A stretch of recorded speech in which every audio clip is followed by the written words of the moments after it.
Explain the reference to context of the following standard. नीचे लिखे पद्य खंड का संदर्भ सहित व्याख्या की। The sunshine is a glorious birth but yet I know wherever I go that there hath passed away a glory from the earth। ये पंक्तियाँ वर्ड्सवर्थ के द्वारा कविता lines composed a few miles about Tintern Abbey से ली गई हैं। The sunshine a glorious birth, कवि कहता है कि सूर्योदय एक सुंदर जन्म के समान होता है। बट यट, फिर भी, आई नो, मैं जानता हूँ, व्हेरेवर आई गो, कि मुझे कहाँ जाना है। That there hath passed away, क्योंकि कब फिर विचार करता है कि a glory from the earth, धरती का ये जो वैभव है प्रातःकाल का ग्लोरियस बर्थ, ये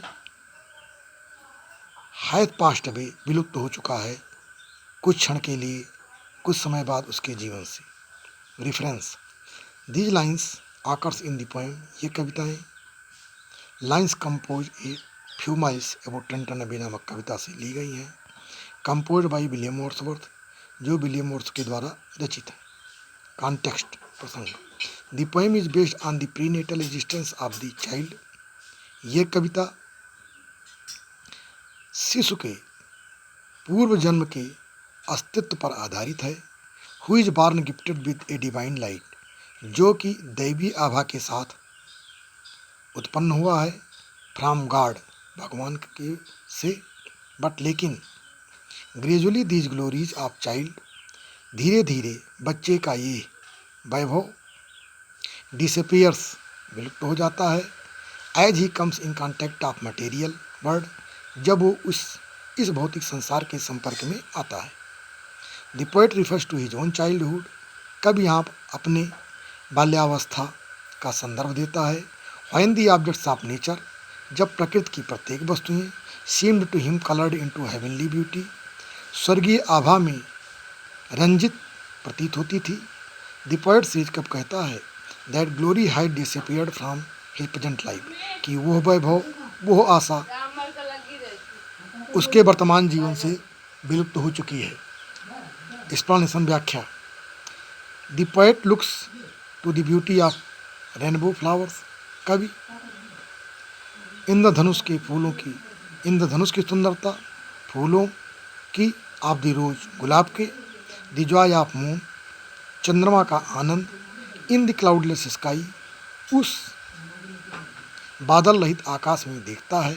and the beauty of starlit sky at the night, और रात में तारों से प्रकाशित आकाश को देखता है। The poet looks to the brilliant sunlight, कवि इस सुंदर सूर्योदय के प्रकाश को देखता है। The rays of the sun, सूरज की किरणें, during the early hours of the morning, प्रातःकाल के प्रारंभिक क्षणों में, हैव अपीयर्ड वेरी ब्रिलियंटली, बहुत तेजी से प्रतीत होती हैं, बहुत तीव्र प्रतीत होती हैं। The poet is extremely glad, कवि अत्यधिक आनंदित है। At the view of radiant, इस लालिमा पर, इस लालिमा के दृश्य से, सूर्योदय की लालिमा के दृश्य से कवि अत्यधिक आनंदित है। एंड डजलिंग लाइट, और उसकी चकाचौंध करने वाले प्रकाश से। The same light has covered the whole earth, और यही प्रकाश पूरे विश्व को, पूरी धरती को कवर कर लेता है, अपने आवेश में ग्रहण कर लेता है। The poet moves over the earth like a lover and worshipper of nature, कवि इस धरती पर एक प्रेमी और प्रकृति के पुजारी के रूप में भ्रमण करता है।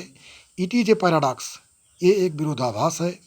दैट द सेम नेचर, की वही प्रकृति, that has been beautiful for him, जो उसके लिए सुंदरता का केंद्र थी, सुंदर थी, has become sad for him, अब वही उसके लिए दुखमय बन गई है।